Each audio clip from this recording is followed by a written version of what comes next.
Oi, meus queridos, como é que vocês estão? Eu estou aqui, não é? Hoje estamos iniciando uma nova fase da nossa vida e assim também Deus sempre nos traz surpresas, mas vamos aprendendo com tudo isso, não é mesmo? Então é muito bom retomarmos nossas aulas, vamos vendo, vocês vão dizer se está bom, vocês vão dar sugestões, né? E vamos conversando sobre esse novo método, vamos aprendendo juntos, né? Então, vamos iniciar com uma oração em nome do Pai, do Filho e do Espírito Santo. Amém. Ave Maria, cheia de graça, o Senhor é convosco. Bendita sois vós entre as mulheres, e bendito é o fruto do vosso ventre, Jesus. Santa Maria, Mãe de Deus, rogai por nós, pecadores, agora e na hora de nossa morte. Amém. Então, como que nós vamos trabalhar? Nós vamos seguir o material que vocês já têm. Então, aqui eu trouxe o computador só para ficar uma ilustração e vocês poderem ir acompanhando também com o material que vocês têm, né? Então, vocês peguem aqui na aula 3 e hoje nós vamos conversar um pouquinho sobre esta aula, tá bem? No final da aula, vocês podem fazer perguntas, se quiserem mandar alguma dúvida por e-mail. Nós vamos ter um tempo que eu vou gravar e depois vocês vão continuar os estudos em casa, algumas leituras que eu vou indicar e também um exercício, né? E assim vamos acompanhando então, ok? Então, hoje nós vamos rever um pouquinho sobre o nosso conteúdo e lembrar, não é? Como que a nossa teologia inicia esse trabalho acadêmico. Não somente do acadêmico, mas ela parte de toda a realidade, de todas as questões, não é? Nós vimos, ela parte das questões que vêm da realidade. A partir dessas questões, nós buscamos as respostas embasados na nossa fé, na palavra de Deus e na tradição, e voltamos à realidade com essas respostas, buscando trazer subsídio para a sua transformação. Então, hoje, Deus, dentro de toda a providência, nós vemos, não é? Esta situação toda que estamos passando. Então, essas situações vão ocasionar dúvidas, vão ocasionar perguntas, não é? Sobre a nossa fé. Por que eu creio nesse Deus que eu tanto amo, que tanto me ama e que eu também tanto amo? Por quê? E quais são as soluções que Ele está encaminhando para nós nos dias de hoje? Vamos pensar um pouquinho dentro da situação que nós estamos passando também, não é? Nós vemos que como que nós somos tão pequenos perante a grandeza de Deus. Um dia estávamos juntos, no outro dia não sabíamos mais o que iria acontecer, não é? Mas, como o catecismo nos fala, Deus não permitiria que nada acontecesse se não fosse para tirar disso um bem maior. E aqui estamos nós também para tirar o proveito e tirarmos da nossa reflexão um bem para a nossa humanidade e para o momento que nós estamos vivendo. Então, este é o objetivo da teologia, né? Buscar conhecer este Deus em quem eu creio e trazer respostas para as questões da humanidade que surgem nos dias de hoje. Então, desde a época de Jesus, não é? Jesus mesmo iniciou com seus discípulos, seus apóstolos, perguntando: quem vocês dizem que eu sou? E aí vieram várias perguntas, várias respostas, até que Pedro responde, não é? Tu és o Filho do Deus vivo. E é este Deus vivo que nós estamos buscando conhecer.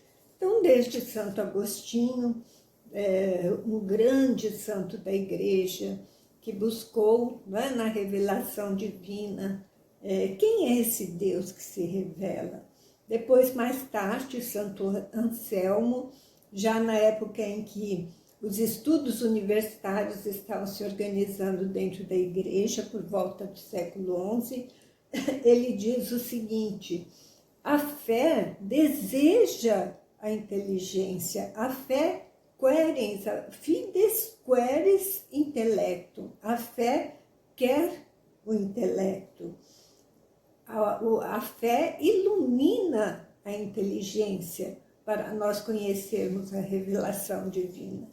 Santo Tomás de Aquino também, então, mais tarde, já no século XIII, ele diz o seguinte: no fervor da fé, a pessoa ama a verdade que crê, procurando encontrar razões para o seu amor.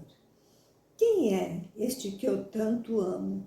Qual é a razão deste amor, né? E a partir de Trento, começam então as especializações na teologia. Surgem as várias áreas específicas, praticamente como nós temos hoje e que temos aqui na nossa faculdade de teologia. Por exemplo, a moral, a área da apologética, a área da dogmática, a área da ética, da teologia fundamental e várias outras, né? Então, essa introdução só para a gente recordar um pouquinho o que nós já vimos sobre, nas aulas anteriores, sobre o porquê estudar teologia, ou o que estuda teologia. Então, nós estamos nos baseando neste livro, não é? Que usa essa imagem bonita, a casa da teologia. Então, hoje nós vamos ver como que se fazem os alicerces dessa casa, essa grande casa, essa casa tão gostosa que nós queremos adentrar, esta casa da teologia. Quais são os seus fundamentos? De onde ela vem? Não é? Para que ela vai servir? Vamos pensar, então, como que se produz, a partir de um produto bruto, um resultado benéfico. Vamos tomar aqui como exemplo a cana-de-açúcar. O que faz a cana se tornar rapadura ou aguardente? Ela tanto pode ser rapadura ou como pode vir a ser aguardente. E qual é esse processo que está no meio do caminho para ela ter esse produto, não é? Chegar da matéria-prima ao produto final. Existe um longo trabalho nesse decorrer. Então, todo este processo de elaboração não é simples. O processo de elaboração vai se sofisticando, vai se desenvolvendo, e assim acontece com a teologia também, não é? Tudo que se tira da cana é aproveitado, nem o bagaço é perdido. A teologia, tudo que nós temos em relação a Deus, Deus transforma na nossa vida. E como se procura, então, fazer teologia comparando com a questão da cana-de-açúcar, que vai ser produzida ou em aguardente ou em rapadura? A teologia também tem uma matéria-prima, como a rapadura tem a cana-de-açúcar, a teologia também tem a sua matéria-prima. E a partir da matéria-prima se faz, então, um trabalho pré-teológico, antes da teologia elaborada, não é? Como que acontece esse trabalho pré-teológico no nosso dia a dia, a partir do nosso contato, na nossa realidade? As perguntas vão surgindo, as questões sobre Deus, as questões próprias nossas e as questões de outros também. E a partir do nosso interesse, da nossa curiosidade, nós vamos então buscar um conhecimento mais elaborado, até produzir um resultado final. Então, nós temos a matéria-prima, esta mediação por meio dos instrumentos que nós podemos utilizar na teologia, chamada de mediação hermenêutica pré-teológica. Então, são as reflexões, são as conversas, são as dúvidas, são as interrogações que vão surgindo a partir da existência de Deus, a partir deste Deus que se revela.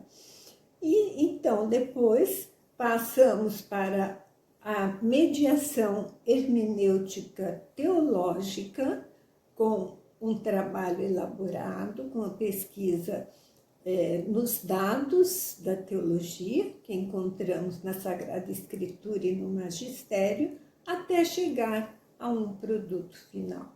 E assim, então, este é o ciclo da teologia, não é?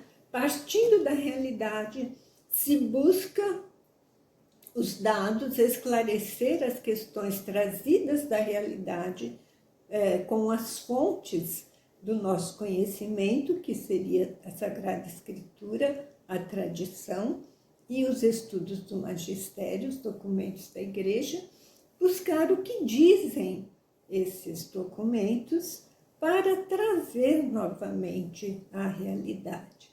Então, vejam bem, eu parto da realidade. Então, quem faz teologia parte da realidade e tem os seus conhecimentos, tem as suas experiências.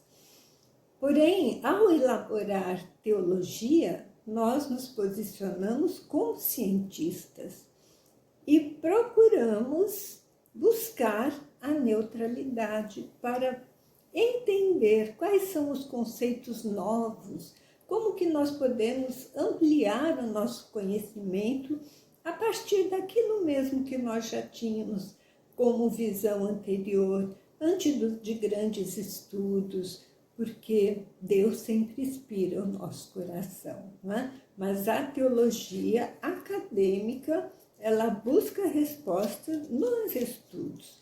Então, é importante nós sabermos distinguir a teologia cotidiana, que acontece no dia a dia, e que eu tenho inspirações através dessa hermenêutica pré-teológica, e a teologia acadêmica, que é a que nós estamos fazendo. Então, quando nós vamos fazer um trabalho de teologia, por exemplo, um resumo da Dei Verbum, que é o documento magistério que fala sobre a revelação divina. Eu posso falar assim, mas eu já sei tanto sobre Deus, então eu vou pôr aqui tudo que eu quero, que eu já sei, que eu já conheço de Deus. Não, se eu vou fazer um trabalho sobre a Dei Verbum, eu vou falar o que a Dei Verbum está falando, né? Então, vamos diferenciar essa hermenêutica pré-teológica, que eram os conhecimentos que eu cheguei aqui na Faculdade de Teologia já trazendo, agora dar um passo a mais para a hermenêutica teológica, dizer o que os documentos estão falando, dizer o que os teólogos estão trazendo para nós, não é? O que os exegetas estão dizendo a respeito da palavra de Deus. Então, assim, nós temos, não é, essa matéria-prima, que na teologia é o quê? Da onde vêm nossos dados? Qual é a matéria-prima da teologia? É o próprio Deus, não é? O próprio Deus que se revela na história. Como ele é narrado na Bíblia, como ele foi compreendido pelos apóstolos e por todos os que sucederam os apóstolos e que formam a tradição da igreja até hoje. Então, a matéria-prima é Deus. Os dados, nós buscamos aonde? Para compreender essa matéria-prima e transformar esse dado bruto que nós temos, né? O dado bruto que nós temos qual é? A experiência do dia a dia. São as questões que a sociedade nos traz, as questões da nossa comunidade, esse é o nosso dado bruto, não é? Onde está esse Deus que se revela? O que Deus tem a dizer sobre esta realidade bruta, este dado bruto? Aí eu vou então pesquisar. Onde? Qual é a minha fonte de pesquisa? A Sagrada Escritura, a tradição, nós já vimos, não é? Quem faz parte da tradição, os santos padres, os doutores da igreja, e na sequência, não é? Os escritores eclesiásticos, na sequência até hoje, a liturgia, os santos, até o fim dos tempos a tradição vai progredindo. E também o magistério da igreja, que estuda para nós, que traduz para nós toda essa revelação divina, né? Então, aí está a nossa função como teólogos, buscar nos estudiosos o que eles estão dizendo sobre as questões que nos inquietam. Então, nisto, partimos deste trabalho pré-teológico, que eu já falei um pouquinho, não é? Então, para que eu vou fazer teologia? Vocês já receberam esse questionamento por parte de alguém? Quando vocês decidiram fazer teologia, alguém já perguntou para vocês, mas para que você vai fazer teologia? Ganhar dinheiro com isso você não vai, não é? Então, todo mundo recebe esse questionamento, né? Para quê? Para ajudar a compreender os grandes temas da humanidade, com o olhar de outros saberes também. Então, Deus se revela, mas a história nos ajuda a compreender, né? Então, por que isso hoje? Vamos ver na história, o que a história fala. A arqueologia, quantos dados que a arqueologia está contribuindo para nós compreendermos a palavra de Deus, não é? A literatura, saber qual é o estilo literário que o livro bíblico foi escrito, quanto isso é importante.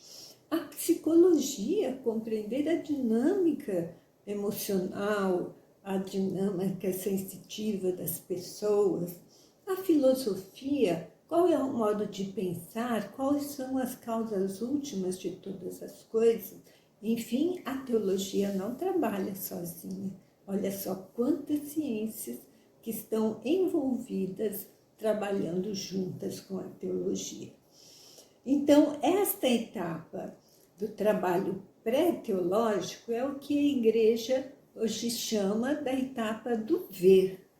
A igreja trabalha com o método ver, julgar e agir. Né? Então, ver a realidade é conhecer, é saber o que está acontecendo, o que está inquietando o meu povo, o que está me inquietando, que eu posso buscar luzes na revelação divina para julgar, buscar luzes na revelação divina para trazer, então, uma resposta ao agir.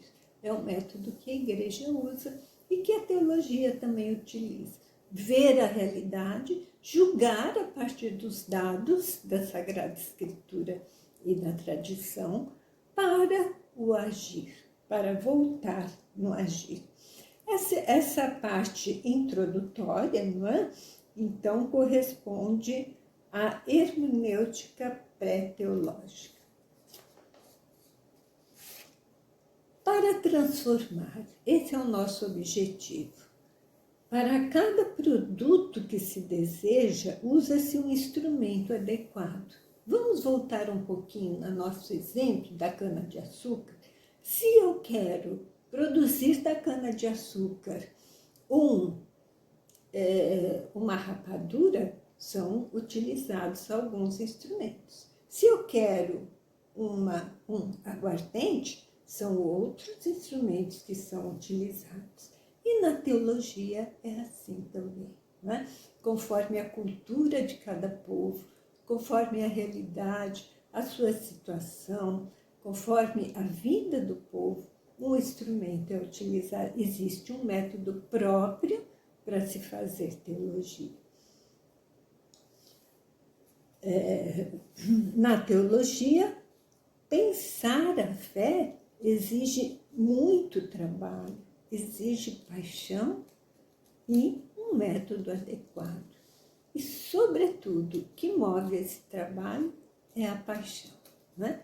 A paixão por esse Deus misericordioso, por esta igreja que é mãe e que caminhamos todos juntos em direção à plenitude eterna.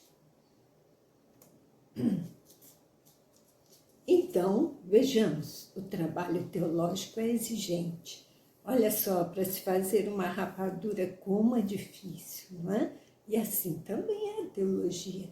Não vamos pensar que seja fácil, que seja simples, não.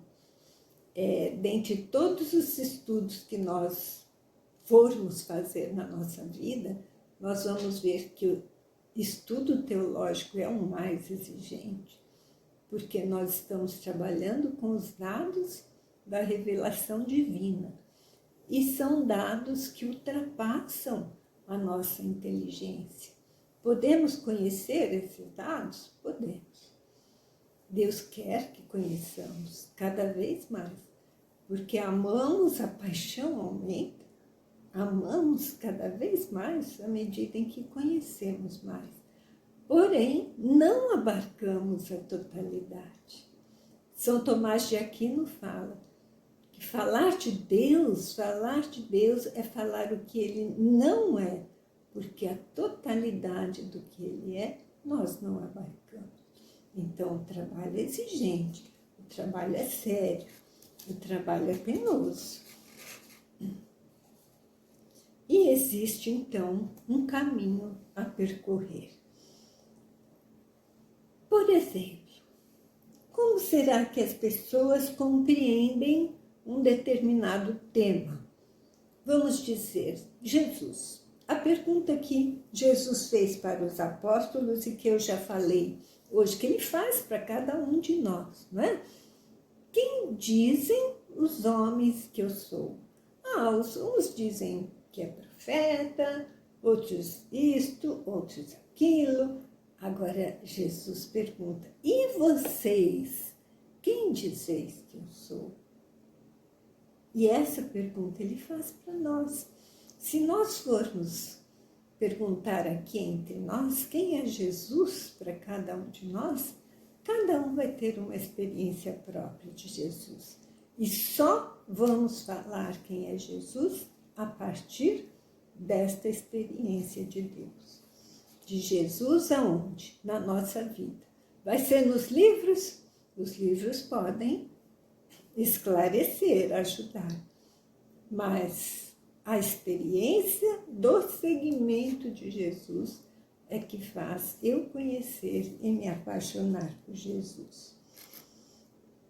Então, um vai dizer que é Cristo, outro vai dizer que é Deus, que é graça, que salva do pecado. São tendências que existem dentro da igreja e da nossa sociedade, né? Várias respostas nós vamos encontrar. E por quê? Existe uma resposta certa, uma resposta errada? Existe a realidade. E essas realidades é que nós vamos procurar conhecer e trazer luzes. A nossa base para esta luz é sempre a base bíblica, é a palavra de Deus, a Bíblia e a tradição, como Jesus foi interpretado pelos apóstolos e por todos os que vieram depois dos apóstolos e que buscaram compreender. Isto também diz respeito ao que Jesus fala hoje para mim e a minha comunidade cristã. E como se comunicará, finalmente, tal reflexão. pensamos, fomos buscar nos dados da Sagrada Escritura, da tradição, e agora? Vamos transmitir aos outros, né? Porque não adianta ficar para mim aquilo que eu vou recebendo. Vai chegar uma hora que não tem mais onde guardar, né? Jesus fala, louco, aquele que quer guardar tudo no celeiro, não só bens materiais, mas principalmente o nosso conhecimento sobre ele. Então, para melhorar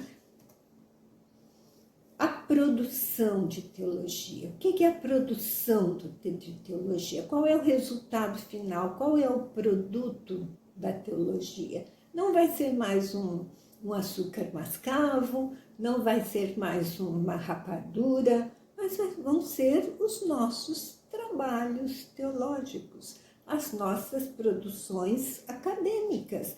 Esses vão ser os nossos produtos. Vai ser a nossa atuação na nossa comunidade. Este vai ser o nosso produto. Vai ser a nossa atuação profissional. Sim, eu posso atuar como teóloga, por exemplo, eu estou atuando como teóloga profissionalmente, né? Vai ser a nossa atuação na nossa comunidade, na nossa catequese, na nossa paróquia, no trabalho pastoral que nós exercemos. Esse será o nosso produto. Então, para isso, o que precisamos? Precisamos de professores bem formados, precisamos ter também uma política de formação, não é, desses professores, tanto sejam padres, sejam leigos, religiosos. Precisamos fazer do estudo da teologia algo profissional, algo sério, sem deixar de ser religioso. O Papa Bento XVI fala, cuidado, teólogos, sejam dóceis ao Espírito Santo. E o Papa João Paulo II diz o seguinte, a inteligência e a fé são duas asas do homem que levam ao conhecimento da verdade. Então, não se pode usar somente a fé sem usar o conhecimento. Não se pode usar o conhecimento sem deixando de lado a fé. Então, fé e razão, as duas caminham juntas para esse produto da teologia. E quem conduz é sempre o Espírito Santo. A ação da teologia é guiada pelo Espírito Santo.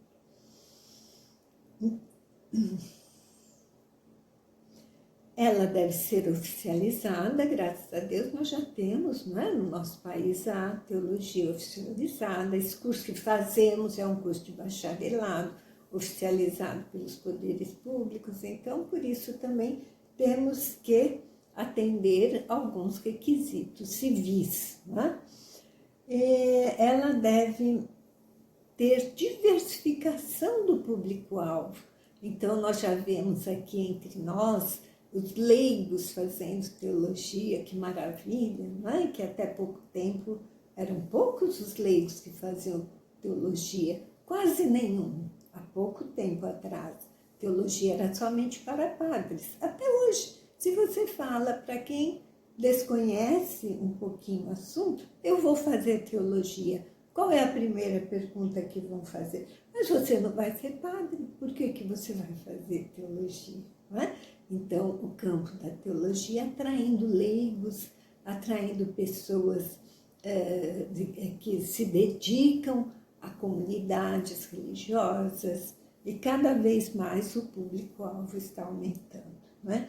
Ampliar o perfil do estudante de teologia e estreitar a relação entre os centros de formação teológica e das igrejas cristãs.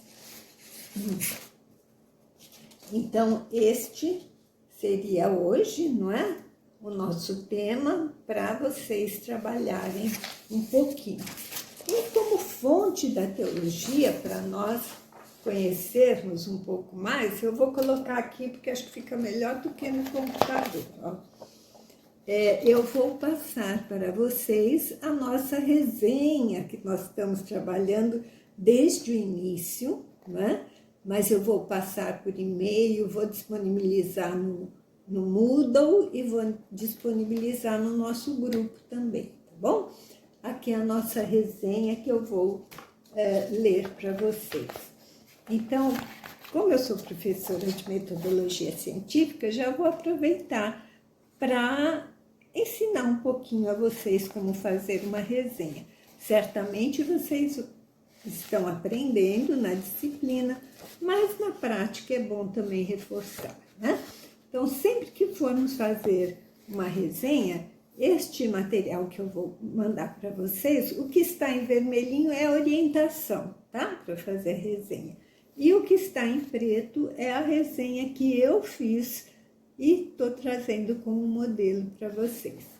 Então, vou ler. A primeira coisa que se faz numa resenha é colocar a referência, quer dizer, o livro que nós estamos resenhando. O que é uma resenha? É um resumo crítico.